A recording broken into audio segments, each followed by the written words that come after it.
नमस्कार। आइए व्याकरण में आज मैं आप लोगों को काल समझाना चाहती हूँ। सुनिएगा, समझिएगा और यदि नहीं समझ में आएगा तो आप मैसेज अवश्य करिएगा। आइए समझते हैं व्याकरण में काल क्या होता है। काल का अर्थ होता है समय, अर्थात समय का बोध कराने के लिए क्रिया का रूप परिवर्तन ही काल कहलाता है। समय का बोध, समय आपका जैसे जिस समय आप जो कार्य कर रहे हैं, यदि वर्तमान समय में कार्य कर रहे हैं तो वर्तमान काल होगा। यदि बीते हुए समय में कार्य कर रहे हैं या आप बोध करा रहे हैं, जानकारी प्रदान कर रहे हैं, तो वो भूतकाल का होगा। अगर भविष्य में करेंगे तो वह भविष्य काल का होगा। अर्थात समय का बोध कराने के लिए क्रिया का रूप परिवर्तन या रूपांतरण ही काल कहलाता है। जैसे क्रिया क्या होती है? खाना, पढ़ना, लिखना, चलना, हंसना, खेलना, कूदना। आपकी जितनी भी क्रिया, कार्य करने की जो चीज़, जो कार्य करने के लिए जो शब्द का हम प्रयोग करते हैं, कार्य क्या है? हमारे खाना, चलना, लिखना, सोना, चलना, पढ़ना इत्यादि। तो जो कार्य हम करते हैं उसके रूप को देख करके ही समझना काल कहलाता है। कहीं परिवर्तन किया जाता है, कहीं क्रिया उसी रूप में रहती है, तो हम बोलते हैं ये वर्तमान काल का वाक्य है। यदि क्रिया भूतकाल में कार्य हुआ है तो भूतकाल की क्रिया कहेंगे। यदि भविष्य में काल का हम बोध करा रहे हैं तो भविष्यत काल की क्रिया कहलाएगा। जैसे वह दौड़ता, और भी एक साधारण चीज़ है जो आप ध्यान देंगे तो आप काल को बहुत आसानी से समझ जाएंगे। यदि क्रिया के अंत में ता, ते, ती लगा हुआ है तो वहाँ पर वो क्रिया वर्तमान काल की होगी। यदि क्रिया के अंत में था, थे, थी लगा है तो वह भूतकाल की क्रिया होगी। यदि क्रिया के अंत में गा, गे, गी लगा हुआ है तो वह भविष्यत काल की क्रिया होगी। तो काल के मुख्य रूप से 3 भेद होते हैं: वर्तमान काल, भूतकाल, भविष्यत काल। वर्तमान से तात्पर्य है जिस समय जो कार्य हो रहा है, वर्तमान समय में कार्य, अभी जो कार्य हो रहा है वह कार्य वर्तमान काल के अंतर्गत आएगा। और यदि भूतकाल, बीते हुए समय का बोध कराना या सुनना या समझना, वह भूतकाल के अंतर्गत आएगा। और भविष्य काल के अंतर्गत हम करेंगे। गा, गे, गी लगा हुआ है, और यदि हम कहते हैं कि वह दौड़ा होगा, वह चला होगा, वह खाया होगा, तो यह भविष्यत काल की क्रिया है। अब आप आइए भूतकाल के भी भेदों को समझते हैं। सबसे पहले भूतकाल के भेद को समझते हैं। भूतकाल के कुल 6 भेद होते हैं। पहला है सामान्य भूत, दूसरा है आसन्न भूत। सबसे पहले भेद को समझते हैं। सामान्य भूत से क्या तात्पर्य है? इससे बीते हुए समय का बोध होता है, परंतु यह पता नहीं चलता कि कार्य कब समाप्त हुआ, तो वहीं पर सामान्य भूतकाल की क्रिया कही जाएगी। जब कार्य कब समाप्त हुआ यह बोध हमें नहीं होगा तो वहीं पर सामान्य भूतकाल कहलाएगा। जैसे यदि मैं बोलती हूँ मैंने कल गाड़ी चलाई थी, तो यहाँ पर क्या हो जाएगा? सामान्य भूतकाल हो जाएगा, क्योंकि मैंने कल गाड़ी चलाई थी।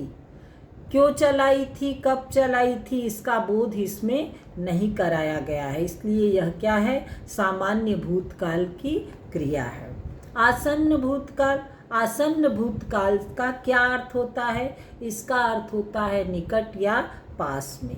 क्रिया के जिस रूप से यह बोध हो कि कार्य निकट भूतकाल में ही समाप्त हुआ है, उसे हम आसन्न भूतकाल कहेंगे। निकट मतलब पास में ही। समीर आ गया है, मतलब अभी अभी आया है, वह अभी गया है, तो इस तरह का यदि वाक्य है तो वह आसन्न भूतकाल के अंतर्गत आएगा। अब आइए अगला भेद देखते हैं, पूर्ण भूतकाल। पूर्ण भूतकाल यह नाम से ही स्पष्ट हो रहा है कि इससे जो है बोध होगा कि भूतकाल का कार्य क्या हो गया है, समाप्त हो चुका था। निकट भूतकाल में नहीं, इसलिए क्रिया का संबंध वर्तमान से बिल्कुल नहीं रहता है। जैसे उसने सच कहा था, यह पूर्ण भूतकाल हो जाएगा। वह कल आई थी, यह भी पूर्ण भूतकाल हो जाएगा। वह काम कर चुका था, पूर्ण भूतकाल हो जाएगा। अब आइए चौथा भेद समझते हैं, अपूर्ण भूतकाल। अपूर्ण भूतकाल, अपूर्ण नाम से स्पष्ट हो रहा, अधूरा। इससे यह बोध होता है कि कोई काम भूतकाल में आरंभ हो चुका था किंतु उसके पूरा होने के बारे में पता नहीं चलता है। तो वहाँ पर क्या हो जाएगा, अपूर्ण भूतकाल हो जाएगा। जैसे वह गाता था, सुनीता आ रही थी, वह पढ़ रहा था, यह क्या है, अपूर्ण भूतकाल का उदाहरण है। अब इसी तरह से आप आइए पांचवा भेद देखिए भूतकाल का, संदिग्ध भूतकाल है। संदिग्ध, संदिग्ध नाम से ही स्पष्ट हो रहा है संदेह का भाव। इससे अनुमान का बोध होता है, क्रिया के होने में संदेह का भाव प्रकट हो या प्रकट किया जाए या जानकारी प्रदान की जाए, वहीं पर संदिग्ध भूतकाल की क्रिया कही जाएगी। जैसे तुमने देखा होगा, उसने देखा होगा या मदन ने देखा होगा, कुछ भी आप बोल सकते हैं। ऐसी क्रियाएं संदिग्ध भूतकाल के अंतर्गत आएंगी, जिसमें स्पष्ट नहीं है, केवल संदेह वाली बातें कही गई है। अब आपका भूतकाल का छठवां भेद आता है, हेतु हेतु मद भूत। अब इससे क्या बोध होगा, इससे यह बोध होता है कि काम भूतकाल में होने को था लेकिन वह जो है नहीं हो सका। काम भूतकाल में होने वाला था लेकिन वह नहीं हो सका, और काम शर्त पूरी नहीं हो सकी। जैसे वर्षा होती तो उपज अच्छी होती, यदि आप मेहनत करते तो अच्छे अंकों से पास होते, यदि आप प्रतिदिन सुलेख लिखते तो आपकी लिखावट सुंदर होती। तो इस तरह से यहाँ पर क्रिया को बताया जाएगा, जानकारी दी जाएगी, बोध कराया जाएगा या पूछा जाएगा, तो वहाँ पर हेतु हेतु मद भूतकाल कहलाएगा। मुझे उम्मीद है कि भूतकाल के 6 भेद आप समझ गए होंगे, क्योंकि बहुत आसान है। इसके कुछ एग्जाम्पल मैं डिस्क्रिप्शन में दे दूंगी, उसको भी देख लीजिएगा। अगर आप अंतर समझ जाते हैं और तो समझिए कि आपको भूतकाल के 6 भेद स्पष्ट हो गया। नहीं तो आप मैसेज करिएगा, फिर मैं दोबारा एक वीडियो बनाऊंगी एक एक भेद को स्पष्ट करने के लिए। अभी मैं एक साथ सारा बता दे रही हूँ। अब आपका दूसरा भेद ले लीजिए, वर्तमान काल। भूतकाल के 6 भेद आपने समझा। अब आइए वर्तमान काल के 4 भेद होते हैं, इनको समझिए। सामान्य वर्तमान, संदिग्ध वर्तमान, तत्कालिक वर्तमान और संभाव्य वर्तमान। सबसे पहले है सामान्य वर्तमान। सामान्य शब्द का अर्थ होता है साधारण, सामान्य रूप से। अब इससे यह बोध होता है कि कोई भी काम वर्तमान समय में सामान्य रूप से संपन्न हुआ हो या पूर्ण हुआ हो, उसे हम सामान्य वर्तमान काल कहेंगे। जैसे यह खेलता है, वे पढ़ते हैं। अब सूर्य पूरब में उगता है, सूर्य पश्चिम में डूबता है, तारे रात में चमकते हैं, वह हिंदी जानता है, वह सामाजिक विषय जानता है। इस तरह की यदि हम बातें करते हैं, इस तरह का यदि हम उदाहरण देते हैं, तो यह सामान्य वर्तमान काल का उदाहरण कहलाएगा। क्योंकि सामान्य वर्तमान काल उसे कहते हैं जब कोई काम वर्तमान समय में सामान्य रूप से होता है, उस सामान्य रूप से, साधारण रूप से, तो वही सामान्य वर्तमान काल कहलाता है। दूसरा आइए समझते हैं तत्कालिक वर्तमान। काल। तत्कालिक, तुरंत। तत्कालिक शब्द से ही स्पष्ट हो रहा है कि जो भी बात होगी वह तत्काल समय में, प्रेजेंट समय में, तुरंत वर्तमान में, अभी अभी कोई काम पूरा हुआ है, ऐसी बातें की जाएगी, वही तत्कालिक वर्तमान के अंतर्गत आएगा।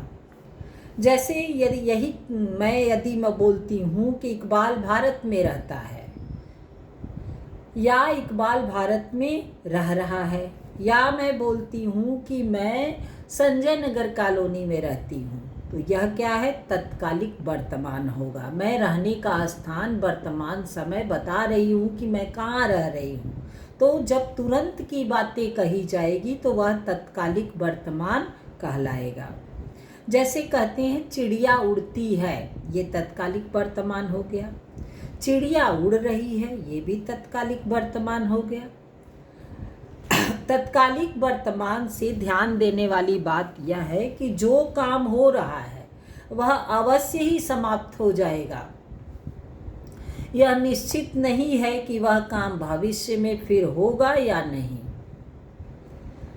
आदत, अभ्यास, चिरंतन सत्य का बोध कराने के लिए सामान्य वर्तमान का प्रयोग करना पड़ता है और करना चाहिए, वही तत्काल वर्तमान का नहीं।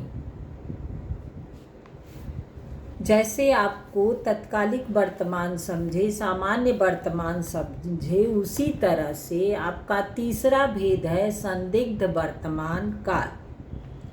इससे क्रिया के होने में संदेह का भाव प्रकट होता है।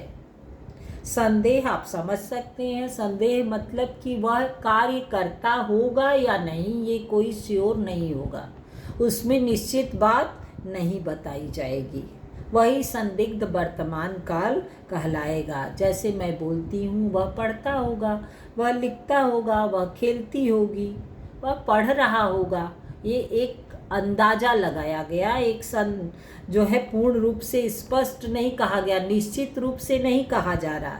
यह एक संदेह का भाव यहाँ उत्पन्न हो रहा है, प्रकट हो रहा है, इसलिए यह संदिग्ध वर्तमान काल कहलाएगा। अब आपका चौथा भेद आ रहा है वर्तमान का, संभाव्य वर्तमान काल। संभाव्य से स्पष्ट होता है इस वर्ड से ही, शब्द से ही, कि संभावना का भाव। संभाव्य का अर्थ होता है संभावना प्रकट करना। तो वर्तमान काल के काम होने की संभावना का भाव जब प्रकट किया जाता है तो वहाँ संभाव्य वर्तमान काल कहलाएगा।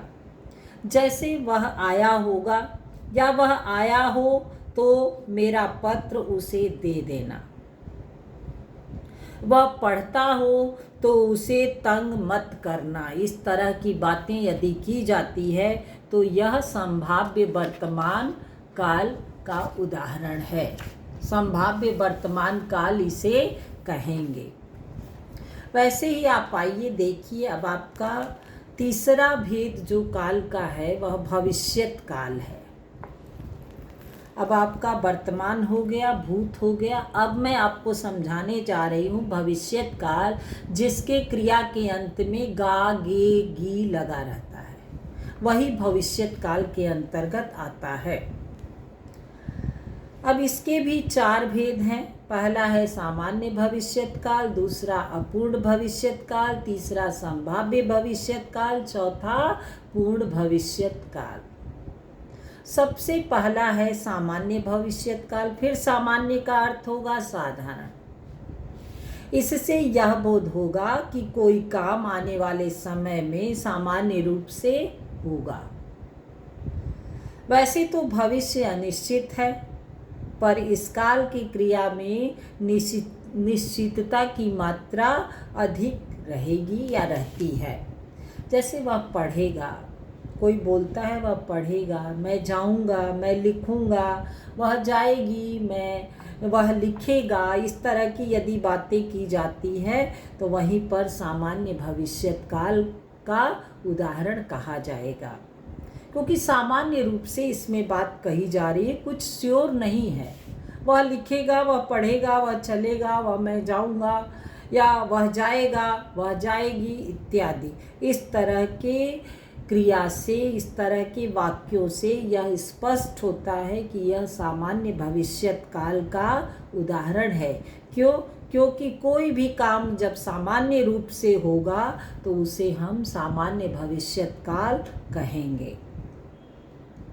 इसमें जो है भविष्य अनिश्चित है, इस काल में क्रिया में निश्चितता की मात्रा अधिक रहती है। मतलब कहने में, बोध कराने में, बताने में अब क्या होगा यह निश्चित नहीं है। लिखेगा कह रहे हैं, अब लिखेगा कि नहीं कौन जानता है। वह पढ़ेगा, एक उम्मीद जताई जा रही है, लेकिन वह पढ़ेगा कि नहीं वास्तव में यह स्पष्ट नहीं है। अतः यह सामान्य भविष्यत काल के अंतर्गत आएगा। अब ठीक इसी तरह से आपका भविष्यत काल का दूसरा भेद है अपूर्ण भविष्यत काल। अपूर्ण भविष्यत काल से यह बोध होता है, यह स्पष्ट होता है कि कोई काम भविष्यत काल में जारी रहेगा, जैसे वह पढ़ता रहेगा, संसार चलता रहेगा। गागेगी धातु में क्या लग जाएगा? पढ़ धातु है, चल धातु है, हंस धातु है, अब इसमें लग जाएगा ता, और गागेगी तो रहेगा ही। वह पढ़ता रहेगा, वह चलता रहेगा, संसार चलता रहेगा, मैं गाता रहूँगा। इस तरह की बातें यदि कही जाती है तो वह अपूर्ण भविष्यत काल के अंतर्गत आएगा, क्योंकि अपूर्ण भविष्यत काल का परिभाषा होता है कि कोई काम भविष्यत काल में जारी रहेगा, वह जो है पूर्ण हो करके स्थिर नहीं होगा, बल्कि वह चलता रहेगा। अब आपका तीसरा भेद है संभाव्य भविष्यत काल। इससे भविष्य में काम होने की संभावना या इच्छा की पूर्ति की जो है संभावना का भाव बताया जाएगा। जैसे हो सकता है वह कल आए, हो सकता है वह कल याद करके आए, हो सकता है वह कल सुंदर लिखावट में पत्र लिखकर दिखाए। तो ये संभावना की गई है। ऐसे ही उदाहरण को संभाव्य भविष्यत काल कहेंगे। अब आपका चौथा भेद है भविष्यत काल का, चौथा और अंतिम भेद पूर्ण भविष्यत काल। इससे यह बोध होता है, यह ज्ञात होता है कि भविष्य में कोई काम पूर्ण रूप से समाप्त हो जाएगा। इसमें न कोई संदेह रहेगा, न इसमें कोई अपूर्णता का भाव रहेगा। जैसे यदि कोई बोलता है वह पढ़ चुकेगा, वह काम समाप्त कर चुकेगी, या वह काम समाप्त कर चुकेगा।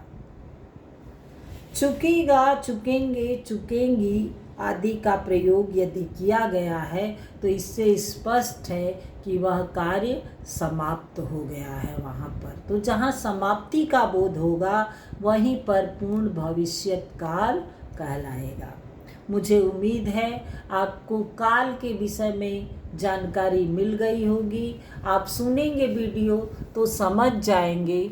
अब मैं कुछ क्वेश्चन भी एग्जाम्पल के तौर पर आपको भेज दूंगी, उसको देख लीजिएगा। यदि उससे भी नहीं स्पष्ट होगा तो आप मुझे मैसेज करिएगा, मैं फिर अलग अलग एक एक भेद को समझाने का प्रयास करूंगी।